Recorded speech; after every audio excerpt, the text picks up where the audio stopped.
Good morning guys, welcome to banking English Manya का। आज है 27 सितंबर और 27 सितंबर के द हिंदू आर्टिकल में आप सबका स्वागत है। तो चलिए बिना किसी देरी के शुरू करते हैं आज का पहला वर्ड। पहला वर्ड है कजोल। इसका मतलब हो जाएगा चापलूसी करना या परसुएट करने को कहा जाएगा कजोल। जैसे इमेज में दिख रहा होगा, यहाँ पे शाहरुख खान काजोल के फादर को कजोल करने की कोशिश कर रहा है। He is cajoling Kajol's father. ठीक है, तो ये होता है किसी को मनाना या चापलूसी करना या किसी की खुशामदी करना। जैसे वो कह रहा है कि मैं आपकी बेटी को खुश रखूंगा बाबूजी। ठीक है, तो ये क्या कोशिश कर रहा है, उसको मनाने की कोशिश कर रहा है। तो ये होता है कजोल। सिनोनिम होंगे इसके विडल, कॉक्स, फ्लैटर। ये इसके सिनोनिम होंगे। फ्लैटर मतलब चापलूसी करना, कॉक्स मीन्स क्या होगा, किसी को मनाना, विडल मीन्स भी क्या होता है, मनाना। ठीक है, तो ये इसके सिनोनिम होंगे। ब्लेंडिस होगा, ब्लेंडिसमेंट इसका नाउन फॉर्म होगा। तो ब्लेंडिस मीन्स भी क्या होगा, किसी को मनाना, चापलूसी करना।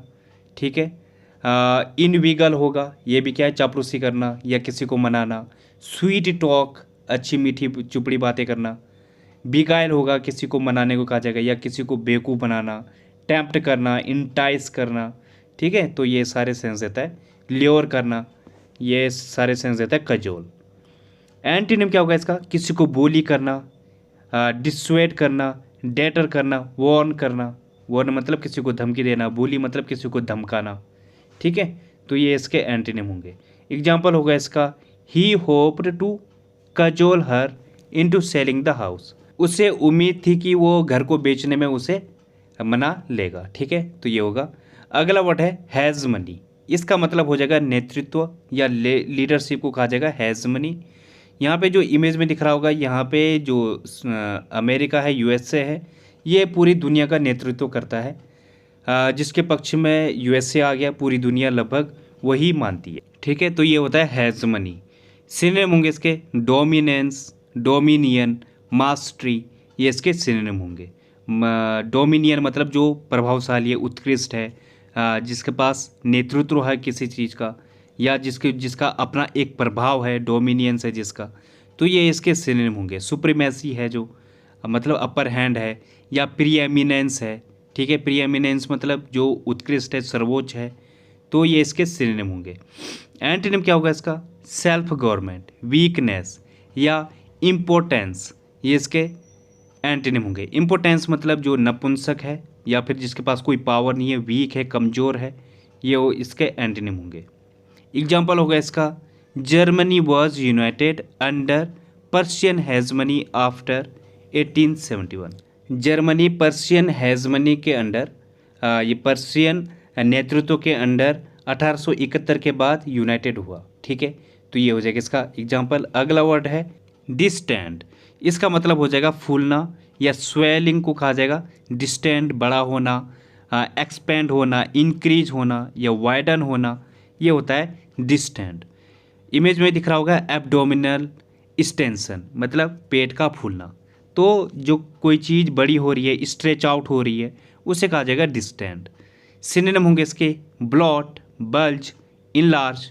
ये इसके सिनोनिम है। ब्लॉट मतलब बड़ा होना, बल्ज में क्या होता है, बड़ा होना, बर्जुइनिंग होना, इनलार्ज बड़ा होना। इनफ्लेट होगा, डायलेट, ये भी क्या है, बड़े होने को कहा जाएगा या फूलने को कहा जाएगा इनफ्लेट। ठीक है, तो ये भी इसके सिनोनिम होंगे। एंटीनिम क्या होगा इसका, श्रिंक होना, कॉन्ट्रैक्ट होना, श्रंकन, डिफ्लेटेड। ठीक है, ये इसके क्या होंगे, एंटीनिम होंगे। एग्जाम्पल होगा इसका, द एब्डोमेन डिस्टेंडेड रैपिडली। पेट जो है तेजी से फैल गया या फूल गया। ठीक है, तो ये हो जाएगा इसका एग्जाम्पल। बढ़ते हैं आगे। तो गाइस अगला वर्ड है ट्रेचरस। इसका मतलब हो जाएगा बेवफा होना या ट्रेटरस होना, धोखेबाज होना। ठीक है, तो ये होता है ट्रेचरस। जो कैसा है, डिसलॉयल है या परफीडियस है, डिसीटफुल है। परफीडियस मीन्स क्या होगा, बेवफा को कहा जाएगा, या जो कैसा है, धोखेबाज है, वो होता है परफीडियस। डिसीटफुल मीन्स क्या होगा, धोखेबाज। तो ये इसके सिनोनिम होंगे। डुप्लीसिटस होगा, डुप्लीसिटस मीन्स भी क्या होगा, धोखेबाज। रिक्रिएंट होगा, धोखेबाज को कहा जाएगा, या जो अनट्रू है, अनरिलायबल है, जिस पर भरोसा नहीं किया जा सकता। अनफेथफुल, अनट्रस्टवर्थी, ये होता है ट्रेचरस। एंटीनिम क्या होगा इसका? लॉयल होना, रिलायबल होना, ट्रस्टवर्थी होना या फेथफुल होना, ये इसके एंटीनिम हो गए। एग्जाम्पल होगा इसका, he is a treacherous rogue agent, वो जो है एक धोखेबाज रो एजेंट है। ठीक है, तो ये हो जाएगा इसका एग्जाम्पल। अगला वर्ड है रिवल्सन, इसका मतलब हो जाएगा घृणास्पद या डिस्कस्ट को कहा जाएगा रिवल्सन। जब कोई किसी से क्या करे, घृणा करे या बेकार लगे, डिसलाइक हो, वो हो जाएगा रिवल्सन। सिनोनिम होंगे इसके रिपल्सन, अबोरेंस, लॉथिंग, ये इसके सिनोनिम होंगे। लॉथिंग मीन्स भी क्या होगा? किसी से घृणा करना। अबोरेंस घृणास्पद को कहा जाएगा। रिपल्सन ये भी घृणास्पद है। एवर्जन होगा, रिपग्नेंस ये भी घृणास्पद होते हैं। और भी होते हैं जैसे ओडियम होगा, अबोमिनेशन होगा। ठीक है, ये भी क्या है? घृणास्पद को कहा जाएगा। डिस्टेस्ट होता है, DISTASTE, डिस्टेस्ट, इसका मतलब भी क्या होगा? घृणास्पद। तो ये भी इसके सिनोनिम होंगे। एंटीनिम क्या होगा इसका? Delight, liking, desire, fascination. Fascination मतलब क्या होता है? अट्रैक्शन को कहा जाएगा या आकर्षण को कहा जाएगा फैसिनेशन। डिलाइट मतलब खुश होना या किसी से हैप्पी होना, ये होता है डिलाइट होना। किसी लाइकिंग, किसी को पसंद करना, डिजायर इच्छा, तो ये इसके एंटीनिम होंगे।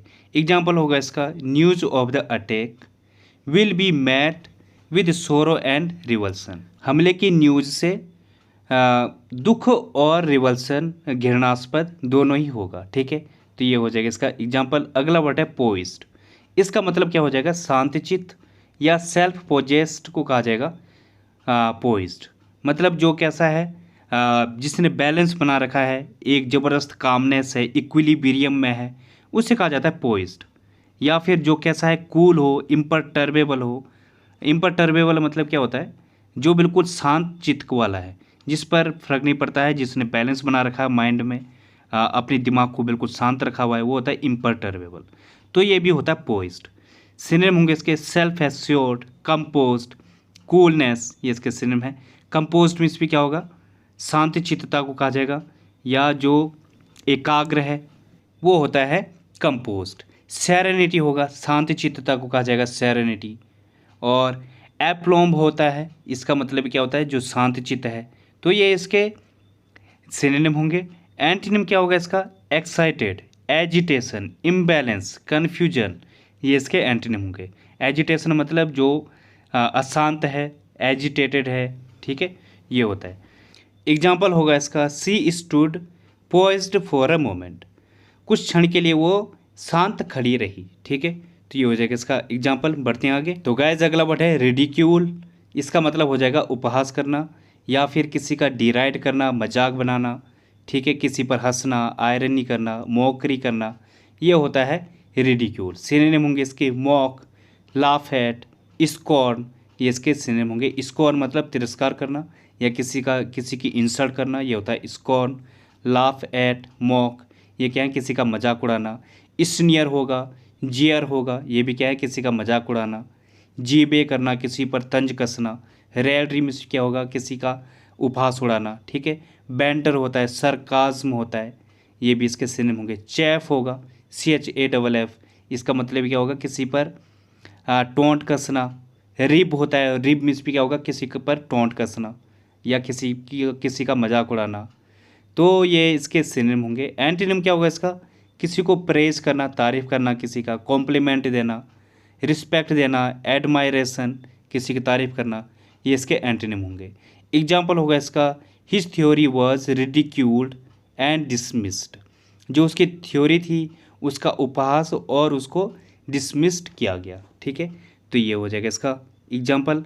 अगला वर्ड है सरकमस्पेक्ट, इसका मतलब हो जाएगा सतर्क या कॉशियस को कहा जाएगा सरकमस्पेक्ट। इमेज में दिख रहा होगा, वो नीचे से बच रही है, जो फिसलन बनी हुई है वहाँ पे, तो काफ़ी सतर्क है, कॉशियस है कि कहीं फिसल ना जाऊँ, तो ये होता है सरकमस्पेक्ट।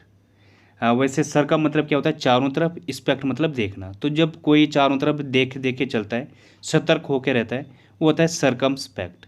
सर्वलांस या फिर ऑन योर गार्ड, ये इसके सिनोनिम होंगे। ऑन योर गार्ड मतलब क्या है? एक फ्रेज है, ईडियम है। जब आप ऑन योर गार्ड होते हो मतलब आप बहुत ज़्यादा सतर्क होते हो, चौकस रहते हो, ये होता है। ठीक है, सिनोनिम होंगे इसके अटेंटिवनेस, अटेंशन, वॉचफुल, ये इसके सिनोनिम होंगे। एक फ्रेज आती है आर्गस साइट, इसका मतलब भी क्या होगा, चौकस को कहा जाएगा, विजिलेंट होना, या फिर ऑन द क्यू वाइव, एक ईडियम है, इसका मतलब क्या होता है, सतर्क होने को आ जाएगा। एक तो क्या था, ऑन योर गार्ड हो गया, और दूसरा क्या था, ऑन द क्यू वाइव, इसका मतलब क्या होगा, सतर्क रहना। या फिर जब आप सतर्क होकर चलते हो, उसके लिए एक और ईडियम आती है ऑन योर टॉयस, मतलब जब आप अपने पंजों पर चलते हो, कब चलते हो, जैसे चोर होता है वो कहीं पे चोरी करने जाएगा तो कैसे जाएगा, वो ऑन हिज टोज पे जाएगा वो, ठीक है, सतर्क होके चलेगा ताकि थोड़ी सी भी आवाज़ ना आए। तो ये भी एक ईडियम है, ये भी ध्यान रख सकते हो आप। एंटीनिम क्या होगा इसका, अनगार्डेड, इनकॉशियस, रेकलेस, इनडिस्क्रीट, ये इसके एंटीनिम होंगे। इनडिस्क्रीट मतलब लापरवाही को कहा जाएगा, रेकलेस भी क्या होगा, लापरवाही, जो बिल्कुल भी सतर्क नहीं है। इनकॉशियस मतलब क्या होगा, कॉशियस मतलब सतर्क, और इनकॉशियस जो बिल्कुल भी सतर्क नहीं है, ठीक है। तो ये इसके एंटीनिम होंगे। एग्जाम्पल होगा इसका, after falling once she became much more circumspect, एक बार फिसलने से या गिरने से वो जो है बहुत ज़्यादा सतर्क हो गई, ठीक है। तो ये हो जाएगा। अगला वर्ड है इम्परवियस, इसका मतलब हो जाएगा अभेद्य या इम्पेनिट्रेबल, जैसे कि ये जेल में बंद है, अब ये कैसे जेल में है, इम्परवियस जेल है ये, ठीक है। यहाँ से निकलना क्या है, मुमकिन नहीं है, अभेद्य है, इसको पार नहीं किया जा सकता, ये होता है इम्परवियस, जो कैसा है, किसी चीज़ से प्रूफ हो, ठीक है। सिनोनिम होंगे इसके, इनएक्सेसिबल, जहाँ पहुँचना मुमकिन नहीं है, इम्परमिएबल होगा, इम्यून टू होगा, जो किसी चीज़ से बचा हुआ है, इम्यून मतलब जो हमारा प्रतिरोधक क्षमता होती है तो उससे जो बचा हुआ है, ठीक है, बीमारियों से जो बचा हुआ है, इम्यून टू है जिससे। इम्परमिएबल है, इम्परमिएबल मतलब अभेद्य, तो ये भी इसका एक सिनोनिम होगा। प्रूफ अगेंस्ट होगा, अनरिसेप्टिव होगा, अग्रहणशील को कहा जाएगा, इनवल्नरेबल होगा, अनस्वेबल होगा, जो बिल्कुल भी ना हिले, स्वेबल मतलब जो डगमगा जाए, और अनस्वेबल जो बिल्कुल भी ना डगमगाए, ठीक है, स्ट्रोंग है जो। इनवल्नरेबल, वल्नरेबल मतलब जो कमज़ोर है, इनवल्नरेबल जो स्ट्रोंग है। तो ये इसके सिनोनिम होंगे। एंटीनिम क्या होगा इसका, परमिएबल, ससेप्टिबल, रिसेप्टिव, ये इसके एंटीनिम होंगे। रिसेप्टिव मतलब ग्रहणशील, परमिएबल जो भेद्य है, जिसमें प्रवेश किया जा सकता है, वो होता है परमिएबल। ससेप्टिबल मतलब जो कमज़ोर है, ठीक है, जो भेद्य है, तो ये इसके एंटीनिम होंगे। एग्जाम्पल होगा इसका, not all sun screen is impervious to the sun's burning rays, जो सूर्य की बर्निंग रेज होती है, जो सूर्य की किरणें होती हैं जो शरीर को जला देती हैं, उसके लिए जो सन स्क्रीन क्रीम होती हैं तो सारी अभेद्य नहीं होती हैं, कुछ क्रीम बेकार भी होती हैं जो सूर्य की जो किरणें आती हैं उनसे बचा नहीं पाती हैं, और शरीर क्या हो जाता है, जल जाता है। तो ये कहा जा रहा है, तो ये हो जाएगा इसका एग्जाम्पल। बढ़ते हैं आगे। तो गाइज आज की पहली ईडियम है गेट अंडर स्किन, इसका मतलब हो जाएगा टू इरिटेट और अपसेट समवन, मतलब किसी को परेशान करने को कहा जाएगा गेट अंडर स्किन। जैसे एग्जाम्पल है, his constant boasting was beginning to get under my skin, उसकी जो कॉन्स्टेंट बोस्टिंग थी, जो उसकी जो फेंक रहा था, डींगे हाँक रहा था, उसने मेरे को परेशान करना शुरू कर दिया था, ठीक है। तो ये हो जाएगा। अगली ईडियम है क्रैक द व्हिप, इसका मतलब हो जाएगा make someone else behave better और वर्क हार्डर, मतलब कठिन परिश्रम करने को कहा जाएगा क्रैक द व्हिप। जब आप किसी से कठिन परिश्रम करवाओ या अच्छा काम करवाओ, उसे कहा जाएगा क्रैक द व्हिप। जैसे एग्जाम्पल है, I am going to have to crack the whip to get these kids to study more before finals, मतलब मैं इन बच्चों से और अधिक स्टडी कराने वाला हूँ फाइनल से पहले, ठीक है, या और कठिन परिश्रम कराने वाला हूँ फाइनल से पहले। तो ये हो जाएगा इसका एग्जाम्पल। अगली ईडियम है स्मेल अ रैट, इसका मतलब हो जाएगा बिगिन टू सस्पेक्ट ट्रिकरी और डिसेप्शन, मतलब बेईमानी की भनक लग जाने को कहा जाएगा स्मेल अ रैट। जब आप किसी की जो ट्रिकरी है या डिसेप्शन है, उसका जो धोखेपन है, उसका आपको पहले ही भनक लग जाए, वो होता है स्मेल अ रैट। जैसे एग्जाम्पल है, I did not think these files were deleted by mistake, I smelled a rat, मुझे लगता कि जो फाइलें हैं ये गलती से डिलीट हो गई हैं मुझे बेईमानी की भनक लग गई थी। ठीक है, तो ये होगा। अगली ईडियम है अप इन आर्म्स। इसका मतलब हो जाएगा एंग्री और रिबेलियस। किसी पर क्रोधित होना उसे कहा जाएगा अप इन आर्म्स। जब किसी से आप एंग्री हो, रिबेलियस हो, मन में उत्कंठा हो, वो होता है अप इन आर्म्स। जैसे एग्जांपल है, they are up in arms about new management structure. वो जो है न्यू मैनेजमेंट स्ट्रक्चर को लेकर नाराज़ थे या गुस्सा थे। ठीक है, तो ये होगा। अब बढ़ते हैं आगे। तो गाइज आज का रूट वर्ड है कायरो। इसका मतलब हो जाएगा हैंड। आप कहीं पे कायरो देखोगे किसी वर्ड के सामने, वो लगभग सेंस देगा हैंड का, हाथ का। जैसे कायरोमैंसी, इसका मतलब क्या होगा? पाम रीडिंग या पामिस्ट्री। हस्तरेखा जो विद्या होती है उसे कहा जाएगा कायरोमैंसी। पामिस्ट्री भी बोला जाता है उसे, और कायरोमैंसी भी। ठीक है, वैसे कायरोमैंसर क्या होगा? जो हस्तरेखा शास्त्री होता है, जो उसका ज्ञाता होता है, पाम रीडर, ये होता है कायरोमैंसर। वैसे ही कायरोपोडी क्या होगा? The care and treatment of people's feet and hand. जो चर्म रोग चिकित्सा होती है उसे कहा जाएगा कायरोपोडी। ठीक है, जो क्या है आपके पैरों से संबंधित है, चर्म रोग है, उसकी जो चिकित्सा होती है वो होता है कायरोपोडी। अगला है कायरोप्रैक्टिक। इसका मतलब हो जाएगा a chiropractor treats patients in part by physically और मैनिपुलेटिंग दियर स्पाइंस। मतलब क्या है, किसी की अगर रीढ़ की हड्डी टेढ़ी हो गई है या उसकी स्पाइंस टेढ़ी हो गई है, फिर वो डॉक्टर क्या होते हैं, इसके लिए एक स्पेशल डॉक्टर होते हैं, उन्हें बोला जाता है कायरोप्रैक्टर। तो वो क्या करते हैं, उसकी बॉडी को थोड़ा सा मोड़ करके उसके स्पाइंस को मसाज करके फिर उसको सीधा किया जाता है। तो फिजिकली जब इस तरीके से हैंड को मूव किया जाता है किसी की बॉडी पर, उसे कहा जाएगा कायरोप्रैक्टिक।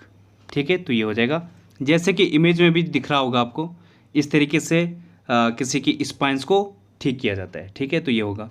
तो गाइस आज के लिए बस इतना ही। थैंक यू, धन्यवाद।